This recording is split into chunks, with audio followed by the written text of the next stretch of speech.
নমস্কার। আজকে আপনাদের সাথে শেয়ার করব পাহাড়ি স্টাইলে তেল আর শীতল দিয়ে কিভাবে বাঁশকুড়ুল রান্না করলাম। প্রথমেই একটি কড়াইয়ে পরিমাণ মতো তেল গরম করে দিয়ে দিব পরিমাণ মতো পেঁয়াজ হালকা ভাজা হয়ে আসলে দিয়ে দিব পরিমাণ মতো মরিচ আর পেঁয়াজ হালকা ভাজা হয়ে আসলে দিয়ে দিব হলুদ আপনারা স্কিপ করতে পারেন, এটা পুরোটাই অপশনাল। এরপর দিয়ে দিব লবণ আমি অল্প পরিমাণে অ্যাড করেছি, কারণ আমি প্রথমেই মরিচের সাথে লবণ অ্যাড করেছিলাম। এরপর সবগুলো মশলা খুব ভালো মতো ভাজা হয়ে আসলে দিয়ে দিব বাঁশকুড়ুল সবগুলো মশলার সাথে খুব ভালো মতো মিক্স করে কষিয়ে নিতে হবে প্রায় 2 থেকে 3 মিনিট। এরপর ঢাকনা দিয়ে রাখতে হবে প্রায় 7 থেকে 8 মিনিট। একটু পরপর ঢাকনা খুলে চেক করতে হবে যাতে বাঁশকুড়ুল পুড়ে না যায়।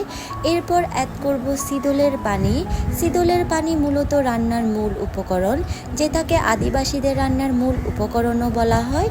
এরপর ঢাকনা দিয়ে রাখতে হবে আরও 5 থেকে 6 মিনিট, যতক্ষণ না পর্যন্ত শীতলের পানি শুকিয়ে না যায় এবং বাঁশকুড়ুল থেকে তেল ভেসে না ওঠে।